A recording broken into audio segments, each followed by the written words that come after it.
को लेकर हाईकोर्ट में PIL दाखिल किए जाने के विरोध में महिलाएं सड़क पर उतरकर विरोध कर रही है। महिलाओं द्वारा दुमका के सिद्धो कान्हू चौक से निकलकर टीन बाजार पहुंचकर बीजेपी पार्टी का पुतला दहन किया गया। सैकड़ों की संख्या में महिलाएं सरकार द्वारा महिलाओं के लिए लाई गई मैया योजना को लेकर हाईकोर्ट में PIL किए जाने को लेकर बीजेपी को कसूरवार ठहरा रही है। जानकारी देते हुए कृष्णा रजक ने बताया कि हेमंत सरकार के द्वारा महिलाओं को सम्मान देने के उद्देश्य से मैया योजना की शुरुआत की गई है। सरकार मदद के तौर पर 1000 रुपए देने का काम कर रही है, जिससे महिलाएं स्वावलंबी हो सके। लेकिन बीजेपी द्वारा आधी आबादी को अपमान करने का काम किया जा रहा है, इसलिए सभी महिलाएं आज सड़क पर उतरकर बीजेपी का पुतला दहन कर रही है।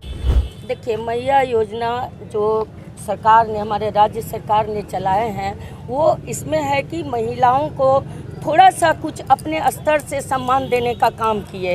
ये योजना एक बहुत बड़ी योजना महिलाओं के लिए है, क्योंकि गरीब लोग जो हैं, आज मान लीजिए बहुत सारे लोग घरों में काम करते हैं, उन लोगों को अगर 1000 रुपया मिल रहा है तो वो लोग तो अपना बाल बच्चा किसी को भी वो पढ़ा सकते हैं। इस योजना को ये हेमंत दादा ने शुरुआत कराए। अगर इतना ही था तो मध्य प्रदेश में शिवराज सिंह चौहान ने जो लाडली बहना योजना चालू किया, उसमें उन्होंने क्यों नहीं उसमें ये हुआ, इन लोगों को तकलीफ पहुंची और वो कैसे उसको मैंने सम्मान दे दिया। तो इसी तरह हमारे हेमंत दादा ने भी कुछ करने का मौका मिला तो उन्होंने किया। और जो कि कहते हैं कि मैंने हेमंत दादा को मैंने नहीं ये चीज़ होना चाहिए था, यही लेकर न केस किया है। तो ये केस उसका करने से क्या हो जाएगा? कुछ नहीं होगा। तो सरकार कभी भी अपना योजना वो चालू कर सकती है, बरसते आचार संहिता के पहले या कुछ भी किए हैं सरकार तो अपना इलेक्शन के पहले किए हैं। वहीं दूसरी ओर महिला ने कहा कि मध्य प्रदेश सरकार में लाडली योजना के तहत लाभ दिया गया था, तो क्या वह सही था? लेकिन जब हम लोगों के सरकार हेमंत दादा के द्वारा महिलाओं को सम्मान दिया जा रहा है तो यह बीजेपी को खराब लग रहा है, इसलिए हम लोग इसका पुरजोर विरोध कर रहे हैं। ये एक हमारी एक मजबूरी भी है और ये हमारी महिलाओं का अपमान है।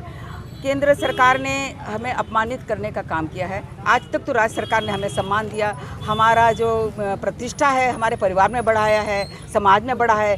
1000 रुपया दे करके हर महिला को सम्मानित किया है उन्होंने। उनका सम्मान सिर्फ 1000 रुपये से ही बढ़ गया है।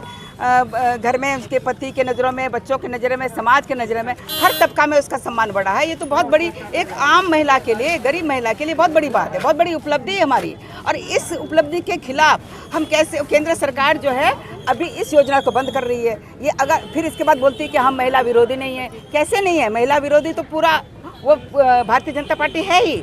अगर नहीं होती तो इसका सम्मान करती, इसका समर्थन करती और इस काम का सराहना करते। हम लोग इसीलिए विरोध कर रहे हैं, हम लोग विरोध पर उतरे हैं कि ये हमें अपमानित करने का काम कर रहे हैं। अगर इस योजना को बंद करवा रहे तो एक बार हेमंत सरकार ने दिया, दोबारा आप इस काम को रुकवा रहे हैं, तो ये हमारा अपमान है, हर नारी का अपमान है, झारखंड के प्रत्येक महिला का अपमान है। तो हम इसके विरोध में। मेरा नाम एलिजाबेथ है। वहीं इस मामले में भाजपा प्रदेश अध्यक्ष बाबूलाल मरांडी ने कहा कि हमें तो इसकी जानकारी ही नहीं है कि किसने हाईकोर्ट में PIL दाखिल किया है। उन्होंने कहा कि शायद हेमंत सोरेन ने ही जानबूझकर हाईकोर्ट में यह याचिका दायर करवाई है। साथ ही उन्होंने कहा कि अगर हमारी सरकार आती है तो मैया योजना से ज्यादा अच्छी योजना हमारी सरकार लेकर आएगी। PIL कौन दाखिल क्या देखिए, वो तो आरोप तो अब लगाएंगे। भाई कोई क्या दाखिल करे, हमको क्या मतलब है उससे? हम तो जानते भी नहीं है कौन दाखिल किया। हमें तो लगता है कि हेमंत सोरेन ने ही दाखिल करवाया होगा और जानबूझ करके ताकि बीजेपी के ऊपर आरोप मार दो। इसका उनको अच्छा रास्ता है, क्योंकि आबू आवास में वो बुरी तरह से लटपटाए हुए हैं। इसमें भी आप देखेंगे वही हालत होने वाली है इनकी। और हम लोगों ने तो कहा कि मैया योजना तो उनका 2 महीना के लिए है, हम लोग लाएंगे, उनसे बेहतर योजना लेकर के आएंगे। और उसके बाद क्या बोलते हैं, सरकार बनने के बाद पूरे 5 साल चलेगी, आप देखेंगे। सर फ्री बाट आपको बता दें कि शनिवार को सिमडेगा निवासी विष्णु साहू ने मैया योजना के विरोध में अधिवक्ता राजीव कुमार के माध्यम से हाईकोर्ट में यह याचिका दाखिल की थी। इस याचिका में उनके द्वारा बताया गया है कि झारखंड में 2 माह के बाद ही विधानसभा का चुनाव होना है। चुनाव से पहले सरकार ऐसी योजना जनता को लुभाकर वोट बटोरने के लिए लाई गई है। योजना में सीधे पैसा बिना किसी सत्यापन के भेजा जा रहा है। सिर्फ ऑनलाइन करने के बाद पैसा खाता में पहुंच रहा है। इसकी कोई जांच नहीं हुई है कि आखिर उनका आर्थिक हालत कैसा है।